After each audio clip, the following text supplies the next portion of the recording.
Gusto ko pong i-share sa inyo. Kasi po ang dinil po sa akin ng Lord, nitong mga nakakaraang linggo, lagi akong dinibil ng Lord patungkol sa kaisipan. That yung mga nararanasan ko pang na mga pagsubok, marahil sa aking pananampalataya ay kung minsan ay napapaisip tayo. Di po ba nakaranas ng mga pagsubok? Pero ito po ang dinil sa akin ng Lord sa kaisipan. At sabi po dyan sa Hebrews 11 verse 1, now faith is the substance of things we hope for, the evidence of things not seen. Alam niyo po, yung substance dyan ay tinignan ko po ang kahulugan. At sa Tagalog po, ang substance ay nangangahulugan ng sangkap. Sangkap. Ibig sabihin, sangkap ay ingredients. Ito ay nagbibigay ng sustansya. Amen? Yung sangkap. Yan yung ang ating pananampalataya, yan ang sangkap sa mga bagay na ating inaasahan at sa mga katibayan ng mga bagay na hindi pa nakikita. Amen. So, sa ibang salin po, talaga po nagsisikap ko ng faith kay Lord kasi nga po, kailangan ko ng pananampalataya. Ang sabi diyan, now faith is ang sabi diyan, kapanatagan. Ang pananampalataya, kapanatagan ng mga bagay na inaasahan natin at katunayan ng mga bagay na hindi nakikita. So, ang nakita ko po dito ay yung pong substance pala is number 1, ito ay sangkap. Number 2, ito ay diwa o sa mind. Kasi ang kapanatagan po ay, ang peace po ay nagmumula sa mind, sa ating kaisipan. So, number 3, ito ay yaman. Sa Tagalog po, yung sinners ko po yan, ang substance po, isa sa Tagalog niya ay yaman. So, sa English, wealth, riches. Amen? Ito ay yaman ng mga bagay na ating inaasahan. Kumbaga, ito ay valuable. Amen? Amen? Yung ating pananampalataya. At ang ating pananampalataya po ay nagmumula sa ating pakikinig at pakikinig ng salita ng Diyos. Amen. So, yung ating pong faith, kapag ating mind ay naguguluhan, nagkakaroon tayo ng mga problema, ito ay meron pong battle dyan sa ating mind. Amen. Kailangan po ang ating mind ay nasasangkapan o kaya yung ating consciousness, yung ating mind ay nasasangkapan ng salita ng Panginoon na hindi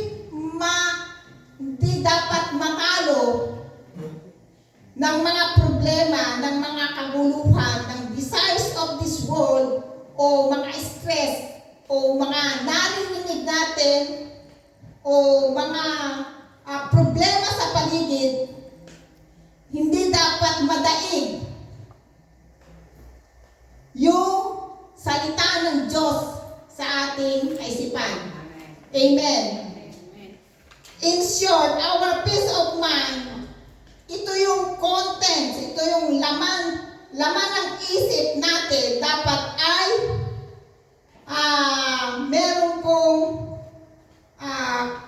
talagang nakatanim, nakaisipan na salita ng Diyos sa ating isip. Bakit po? Ang salita ng Diyos, siya po ang nagtatanggal ng mga pandaraya sa ating kaisipan. Siya ang nagbibigay liwanag sa isip ng tao. Bakit po sinabi na Joshua 1:8, ang sabi niya, ito po ay, paborito ko po itong verse meditate the word of God day and night, and you will be successful and prosperous. Matagal na at palagi nating naririnig ang verse na ito. Alam niyo po ba ang ibig sabihin ng meditate the word? Sa isip po yan sa isip. Pero ilang Kristiyano ba o kahit po sa church na ito, ilang miyembro ba na ang kanyang mine-meditate word of God? Amen. Sino ang nag-meditate ng word of God kaninang umaga? Amen. Sino ang nag-meditate ng word of God kagabi? Amen. Day and night, dapat po mine-meditate natin ang word of God. Bakit po? Ganun po kahalaga na sinabi ng Panginoon day and night kasi po ito ang magbibigay sa atin ng success, katagumpayan at kaginhawahan. Amen. Kasi po ang maraming mga Kristiyano na nag-i-struggle sa kanilang buhay Kristiyano. Kahit napakaliit na problema lang, doon na mapopokus ang kanilang kaisipan. Isip po isip. Ang ating kaisipan, siya yung tagatanggap ng mga naririnig, ng mga nakikita, ng mga sinasabi.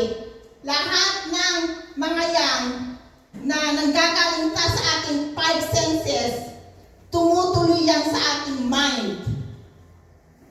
Ngayon, meron tayong Holy Spirit. Amen? Yung bunga ng banal na Espiritu na yan, na kapayapaan at mga self-control, lahat ng mga yan, patience, meekness, humbleness, yan po ay na puproduce po yan through our obedience to the Holy Spirit. At yun po ay merong connection po sa ating tinatanggap. Halimbawa, alam niyo po ako, madalang na po akong magbuklat ng Facebook, pero nakakapagbuklat pa rin po. Pero sinasabi ko nga sa Lord na gusto kong matanggal talaga yung pagbababad. Pwede naman ako, hindi na masama Pero yung time na binibigay ko doon, parang hindi worth na ibigay ko doon yung time ko. At gawin ko na lang sa ibang makakapagbigay lugod pa sa Diyos. So yung mindset natin ay napupunta dun sa ating babasa, naririnig, lahat ng tinatanggap natin, pumapasok through our senses, mga kapatid, sa ating mga nakapaligid, sa ating trabaho, sa ating bahay, sa church, lahat ng mga pumapasok sa atin, mga kapatid, ayan po ay umiipekto sa ating kaisipan.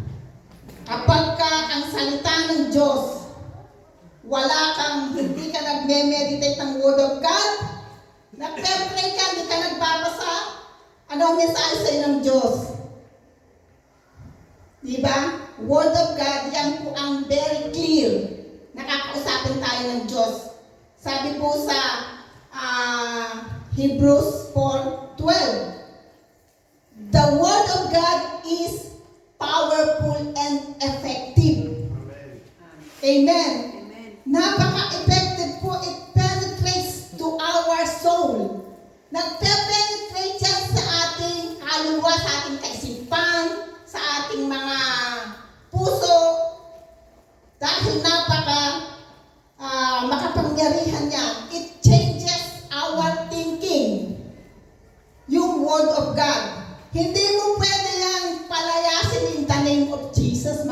kapatid. Ang ating kaisipan ay napagtatagumpayan natin through the living Word of God. Tinatanggal niya. Kaya nga pagka ang salita ng Diyos ay natanim sa iyong kaisipan, ito, mapapalitan niya yung mga mali mong pangangatwiran. Amen? Diba sabi sa 2 Corinthians 10:4 na yung mga pagmamataas ng mga kaisipan laban sa Diyos, kailangan mong i-captive. Paano mong bibihagin yan? Hindi sa pamamagitan ng weapon ng sanlibutan ito, kundi God's weapon. Ano ang God's weapon natin? Word of God, mga kapatid. The Word of God is our weapon to cast down the strongholds in our minds. Amen? Amen? Amen. Yung mga negative thoughts, yan po ay nagiging strongholds kapag hindi po natin alam ang salita ng Diyos. Kapag hindi tayo nagme-meditate, kapag hindi nasasaturate yung ating mga kaisipan ng salita ng Diyos. Amen? So, ano ba ang laman ng iyong kaisipan? Itong mga nakaraang buong isang linggo na yan. Ang isip mo ba ay negatibo? Ang isip mo ba ay punong-puno ng hinanakit? Ang isip mo ba ay punong-puno ng pag-aalala? Ang isip mo ba ay punong-puno ng takot? O stress? O pagdududa? Alam niyo po, yung kaisipan natin ay nagre-reveal ng ating pananampalataya sa Diyos. Amen. Kapag ang isip, i-check po natin kapag tayo nangihina, i-check po natin ano ba ang laman ng iyong kaisipan ng buong isang linggo na yan. Amen. Yung ating kaisipan, mga kapatid. Kapag ang ating kaisipan ay ang laman niyan ay kabaligtaran ng salita ng Diyos, hindi biblical, i-check po natin, baka we need to renew our minds. Amen? Sabi sa Romans 12 to change the way you think. Palitan daw natin yung ating mga paraan ng pag-isip sa pamamagitan ng salita ng Diyos. Salita ng Diyos, mga kapatid, yan po ang ating weapon, mabisang sandata laban sa mga darts of the enemy. Amen? Amen. So,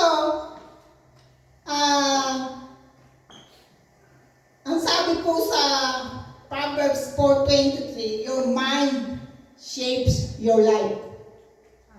Kung ano yung laman ng isip natin, yun ang gagawin natin. Kapag ang isip natin puro pagkontra tayo sa isang tao,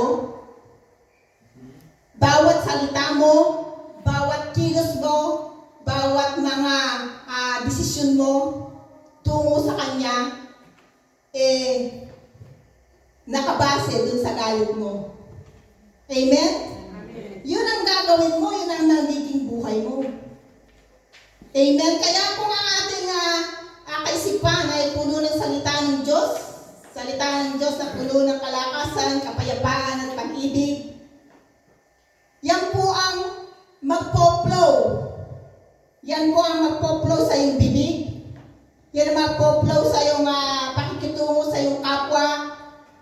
Yan ang magpo-flow sa maging sa iyong sariling pamumuhay bilang sa Kristiyano, na kahit na gaano katindi ang mga nadaranasan mong mga problema, meron ka pa rin katiwasayan, meron ka pa rin kapanatagan na peace, na sinasabi dyan na substance of things we hope for, the evidence of things not seen. Amen. At dito po ako magwawakas sa Philippians 4:6. Ano sabi doon? Philippians 4:6, do not be anxious about anything, but in everything, tell your prayer to God, give thanks to Him, and the peace of God, which surpasses understanding,